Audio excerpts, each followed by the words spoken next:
pagkakakitaan natin para ang buhay natin maging letter A, amazing. Meron tayong tatlong C. Yan ang nagiging problema. Yan ang nagiging balakid. Yan ang ugat. Bakit lumalayo tayo minsan sa Diyos at sa bawat isa? Bakit minsan din nagiging magulo at pangit ang ating buhay? Ano po ang tatlong C na ito? I want you to remember this. The first C is coveting. Stop coveting. Ano pong ibig sabihin ng coveting? Pagnanais, pagnanasa. Nasa 10 utos po yan. At pang-ilang po sa 10 utos, the 10 commandments, yung sinasabi, yung utos sa atin, thou shall not covet your neighbor's goods. Ano po? Pang-ilan po? Patay. Hindi alam. Walang sumasagot. Alam na alam, hindi memorize sa 10 utos. Guilty? Guilty. Memorize siya naman po. Ito po madaling-madali ito. Dahil yung utos po na wag dapat tayong magnanais o magnanasa sa mga bagay na meron ng ating mga kapatid ay pang-10 utos. Ganun lang po kadali. Yung pinakahuling utos, ano pong sinasabi sa atin ng Panginoon? Na wag mong nanaisin yung meron sa iba. The 10th commandment. Madaling-madali lang po, di ba? Pero ang tanong, bakit masama ang pagnanais sa pag-aari ng meron ang iba? Kasi po paliwanag ni Santiago dito sa kanyang sulat, nagiging violente ang tao kapag naiinggit siya. Envy kills. Ano po ang sabi ni Santiago? Balikan niyo po in the second reading. We hear, you covet but do not possess. You kill and are envious but cannot obtain. You fight and wage wars. Nag-uumpisa ang karahasan, ang kasamaan, ang pananakit sa iba dahil sa pagnanasa mo, dahil sa pagnanais mo. Bakit sa tingin niyo po, itong si Cain, pinatay niya yung kapatid niya, si Abel? Wala naman pong ginagawa si Abel sa kanyang kapatid, sa kanyang kuya. Si Cain, hindi po ba? Sinaktan ba niya si Cain? Bakit po pinatay niya? Kasi ang problema, ito, nainggit si Cain dun sa pabor na binigay ng Diyos sa kapatid niya, si Abel. Hindi po matanggap ni Cain na mas benendisyonan niya, mas pinili ni Yahweh yung alay ni Cain. Habang yung kanyang inaalay ay hindi pinansin ng Diyos. Dahil nakita niya na pinagpala ang kanyang kapatid, nainggit siya. At dahil may tinanim siyang inggit sa kanyang puso, namunga ng karahasan, namunga ng masama, namunga ng galit. Di po ba? Madalas ganyan din nangyayari sa atin sa pamilya. Aminin. Madalas nakakalimutan din natin. Kapatid mo yan, kadugo mo yan, kamag-anak mo yan. Nabubulag ka sa sama ng loob. Bakit? Sa nagumpisa? Sa iyong inggit. Amen? At di po ba, number 1 na toxic trait o ugali nating mga Pilipino yan. Marami sa atin, mga inggiterang palaka. Amen? Aminin. Minsan, yung mga iba sa inyo, chinichismis ang iba. Pero pag walang nakatingin, ginagaya ang chinichismis nila. Marami dyan. Pinag-uusapan sa social media. Pero tahimik, fina-follow siya. Binabantayan siya. Marami dyan. Nilalait yung paninda mo. Pero kalaunan, gagayahin din pala ang negosyo mo. Amen? Tandaan niyo po, mga kapatid, kahit na anong gawin natin, may maiinggit at may maiinggit sa iyo. Kahit na sabihin mo, anong kinaiinggit nila sa akin? Wala naman akong pera, napakarami kong utang, maliit lang ang aking bahay. Mga kapatid, Yan kasi ang problema sa iyo. Hindi mo nakikita, may blessing ka. Yung taong naiinggit, buti pa siya, nakikita niya yung blessing mo. Hindi naman maiinggit yan kung wala kang blessing sa buhay mo. Meron kasi mga tao, hindi kontento sa buhay. Amen? At merong mga tao na gusto pa nila yung blessing at pagpapala ng iba mapasa kanila. Yan ang dahilan ng inggit nila. Pero tandaan niyo po, mas mabuti na sila ang inggit, hindi ikaw. Mas mabuti nang silang mainggit basta't ikaw hindi. Amen? Dahil tandaan natin, ang inggit nakakamatay. Ang inggit kasalanan. Ang inggit papatayin ka. Amen? The first sin that we have to remove in our life is coveting. Huwag kang mainggit. The second sin that we have to avoid in our life is comparing. Huwag mong ihahambing, huwag mong ikukumpara ang sarili mo sa iba. Mga kapatid, magkakaiba tayo. Remember that there are 8 billion people in the whole world. Bakit gusto mong makamukha yung taong yun? Kakaiba ka. Special ka. May sarili kang pagpapala at grasya na tinanggap sa Diyos. Huwag mong ihahambing, ikukumpara ang iyong sarili. Huwag mong nanaising maging kamukha ng iba. Ano po ang turo ni Jesus? Balikan niyo. Sabi niya, sumunod tayo sa Kanya. Ang Diyos lang dapat ang ating ninanais na makamukha, na makaparehas. Kapag tumitingin ka sa iba, diyan nag-uumpisa na maghahambing ka na. Hindi mo maiiwasan na ihambing mong sarili mo sa iba. Pag sa kanila ka nakatutok, pag sa kanila ka nakatingin. Isa lang dapat ang ating palaging tinitignan, ang Diyos. Amen? Balikan niyo po ang kwento sa Ebanghelyo kay San Pedro. Habang nakatingin siya sa ating Panginoon, doon siya nakalakad sa ibabaw ng tubig. Ibig sabihin, ang ating pagsunod, ang ating pagnanais na makamuka si Jesus, diyan lang tayo nakakatanggap ng milagro. Pero walang grasya ang tatanggapin mo kung palaging ang ibang tao ang iyong sinusundan at tinitingnan. Imbis na grasya ang iyong tatanggapin, disgrasya ang iyong mararamdaman. Kung gusto mong ikumpara ang iyong sarili, dalawang tao lang dapat ang palagi nating tingnan at ihambing ang ating sarili. Sino po?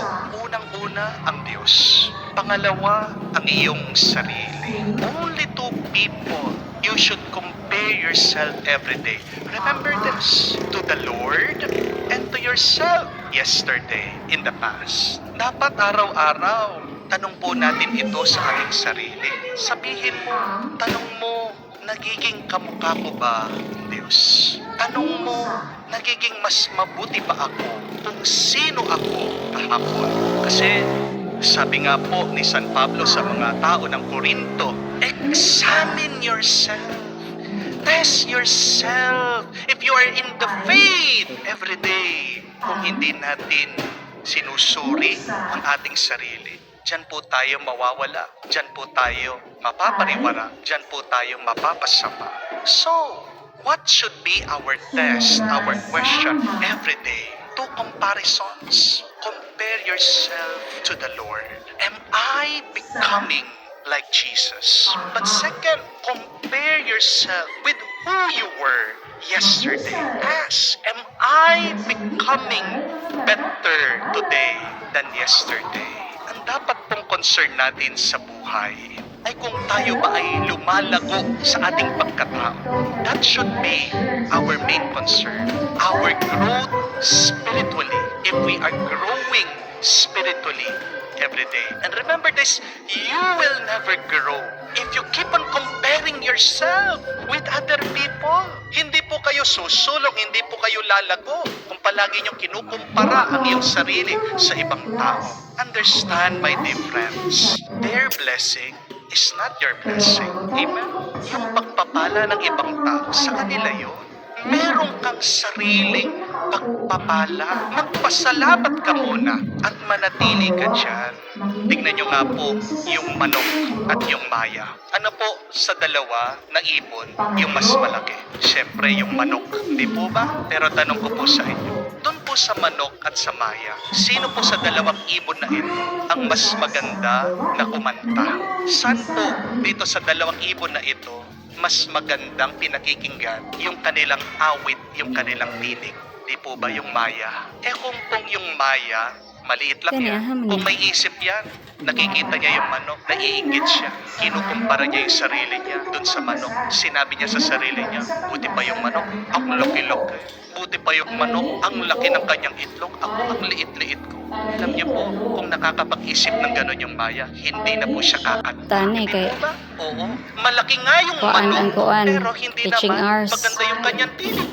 Di ba nakakasakit, nakakairita po yung tulaok ng manok? Pero yung maya, maliit man yan, pero pag binuksan niya yung kanyang bibig, ang sarap pakinggan ng kanyang himig, ng kanyang awit.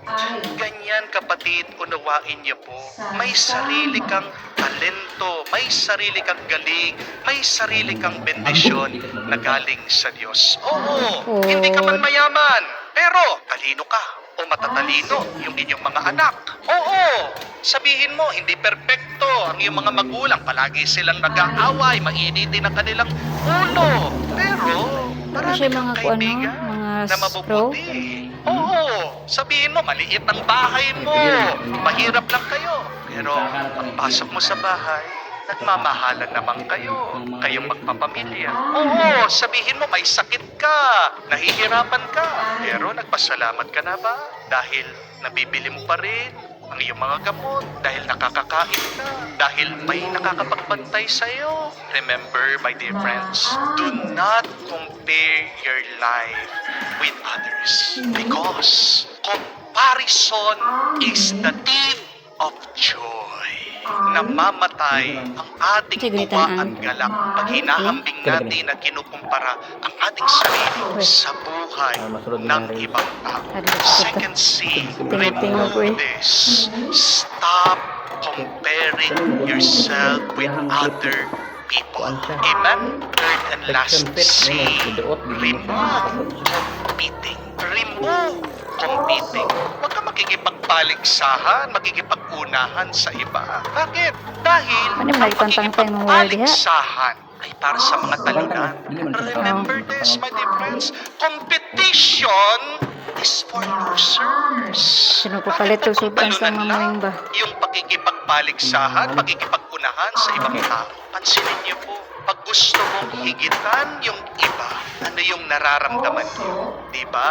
Meron kang galit, meron kang inis, meron kang sakit ng loob, lalong-lalo na pag hindi mo sila naunahan. Pag nakikipagpaligsahan ka sa iba, ano yung nangyayari sa inyong kalooban? Niya ganito sa Masaya po ba kayo? hamanan eh. Mayapa po ba kayo? Gusto mo maging mas mayaman ka? Gusto mo mas maging malaki ang bahay mo? Gusto mo mas maging maganda ang iyong sasakyan kaysa sa iba? Nagiging masaya ka ba? Habang pinapagod mo, inuubos mo ang iyong buhay dyan sa iyong pagnanais? Di ba hindi?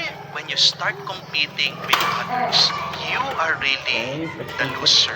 You Pero do lahi not man na siya nimo become kay kaning sa kuan ng because tawran na na. inside of you, you feel that envy, you feel that anger and resentment.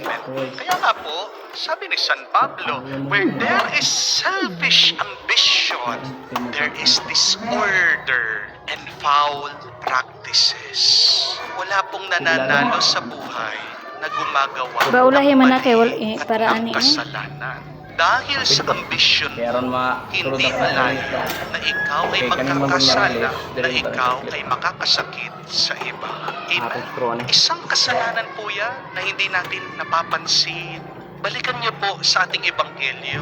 Ang ating Panginoon Nasis ko tutol sa ilalom. dito sa away. Pinag-uusapan ng kanyang mga apostol. Tinatanong nila, sino ba sa kanila ang pinakadakila At ano ang sagot ng ating Panginoon?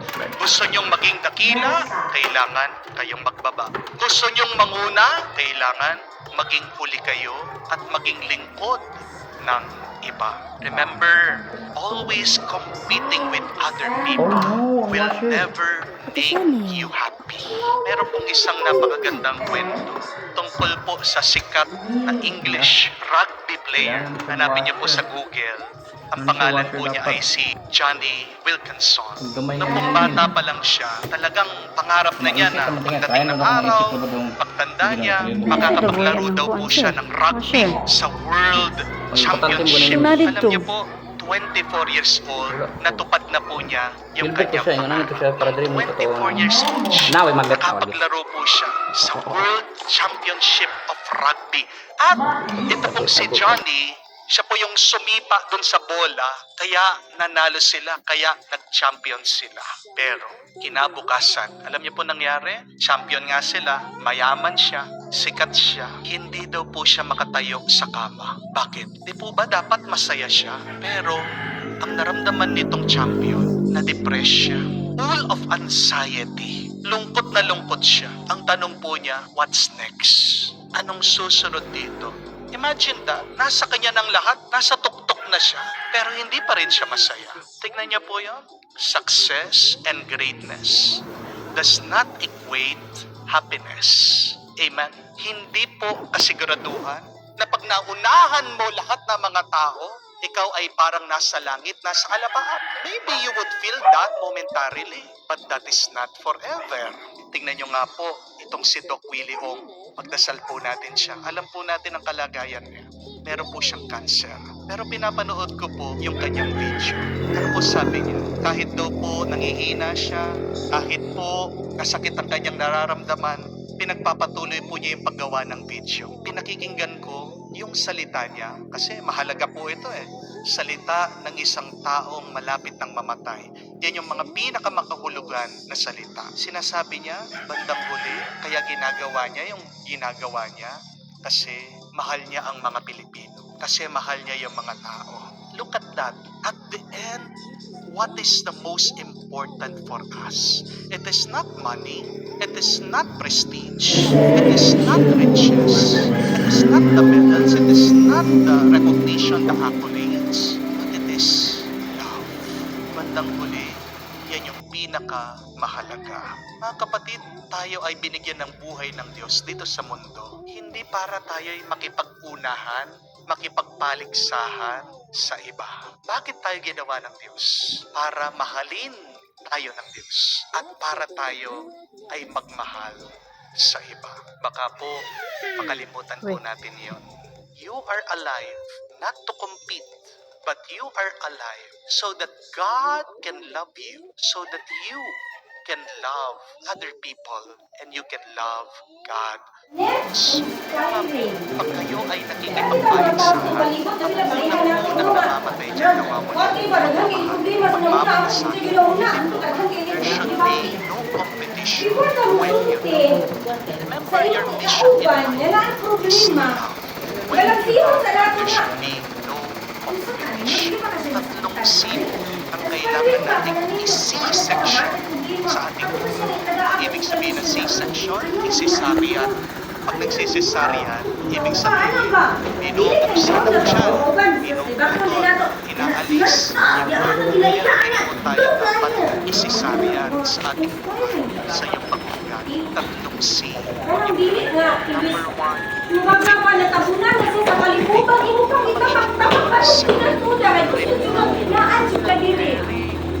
Kanang feeling ba yung highest chika, ginaibang buwan chika, milyon chika, ginahanda naman, tingala ang mga tao, nilutan niyo ang anak. ang iyong buhay sa ibang tao. Ako na siyo na Your pity, hindi ka dapat makipagpaligsahan, makipagunahan sa ibang tao. Ay isang Next, mahalagang Mrs. bagay. Sorry. Hindi naman yan Sabi kapera. ko, Diba? hinahanglanon Dasal ba po siya? tayo, mga kapatid. Hinahanglanon ba kami Pagkasala kape? natin sa tulong ng Diyos. Hinahanglanon ba Ang siya kaya tatlong ang C na Pilipino? ito Base para sa akong iyong isulti kaluluwa maduot lang mo maging siya. Base tungod ang bituti na sakitan lang mo siya. maging letter A. Base tungod ang isulti sa dili, tinuod niya ko isulti. Ay, isulti lang ginagawa. Sumasampalataya Tinuod, ako tinuod. sa pagdiriwang sa pamamagitan ni Kristo kasama ng Espiritu Santo, Kaya nga tumisunti sa mo sa bahay, no? Amen. Isang dili, importante, yung tabi lang ikaw, ninyo nga, dahil itong tabi. sa inyo po, sa inyo po Kapatay mo? para Dili ba? maging Ito reality ba? Ito lang mo ka lang. Ito ba? Naangit tayo mga tapat. Kita ka, balo po sa itong gagaling yung punsata. Ikaw sahay no, na yung mga tao nga. stop Wala na, offending. Second C, stop Kapatay mo, offending. no? Third Kaya C, ligat, kaya na mga stop isuon. Dili, kaya na joke. repeating. Ha? Necessary. Dili. Ako wala sinasay na. Yan na nagiging dahilan. Ako sana, ako kung ginaiya ka lang. Labi na ka naman sa kuna, bitaw ko. Siyempre, luman man ta, tao man ta. Kung masuko, bitaw ko nga. Nahihirapang pumasok ang pagpapala ng Diyos sa atin. Balikan niyo Makarealize ang man ta. Ebanghelyo Kita man pala makarealize mo. Makarealize mo na si Chet mo. Ay kung din na. Mga nabi at realization. Kanang masulti na ito nga mao pa ka si Chet. Bakit bata ang iniling ng ating Panginoon? Dahil may tatlong ugali na mga bata. Napaka-inosente nila. Dili kinahanglan itabi. Dili ka kinahanglan uluhan sa problema. Ayaw gumagi. Dili ka nagtabal, nagtabi, nag-away tayo mo sila. Kabalo ka maring. Hindi mo siya maging mo. Hindi ka maring. O wala din sa mga sila nag-away. Lagi na nilang pagmamahal Isabi na ito, kinahanglan na ito. sa mga nagmamahal Dili sa no? Mabuot ba rin ka na, oh? Sa bahay, mas ikatabang sa tao na mag-ilon para maging amazing ang kaysa buhay. mudugang pagkaon. I-reset Tabi, niyo po na ang manimo inyong na noong ugali. problema, hindi Balik-balikan ang inyong kayong itabi, hindi kayo bata. sa tao. So do something today, just like a little child. Be kind to animal. Alam mo, animal, rita no? Ay, nambaligan all animal. Meron kayong mga teenager, Be anak, kind. ninyo anong gusto nilang Kaya, gawin. ganun maayo nga yung Isang kita tao ba? act like a little child. Ano kaya ang gagawin ng Before isang you speak, maliit? sa dili pa daw tamo tabi, Think like di mo a child. muna-unaon na maayo pa ka ni Cry. Dili Remember, ka you are a child of unang God. pagdagmay lang bagtak ani ay hanan ni kasutsur pa. Ay, dili no, no. Kailangan mo ipagpaligsahan sa iba. Una na kay utang ka kuskus na ako at mo ko pa. Ay,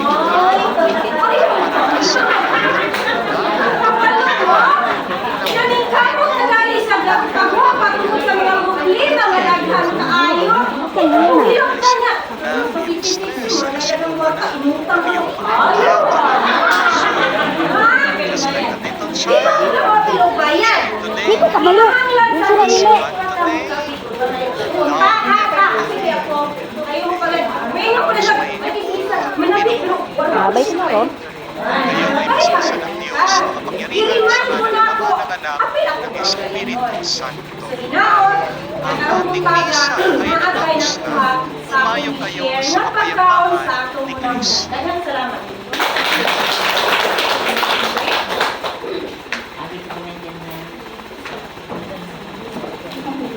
Daghang kayong salamat, Teacher Risa. At sa man to, tininuwa ni ito, Marie. Ikaw, pag-imitan na lang. Gimisay. Katagin pa din, igod yun, bagay yung sentence, gawas lang sa Ginoo. No? Amen! Amen. Okay. O, isip mo galing mo ba nung explain? Okay.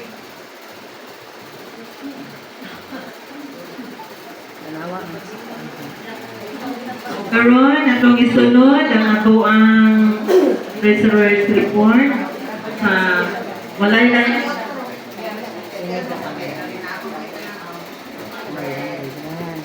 Mani ang sa school sa Marina. Sige. Kunya na ato research mga ato ang research, kinatag siya research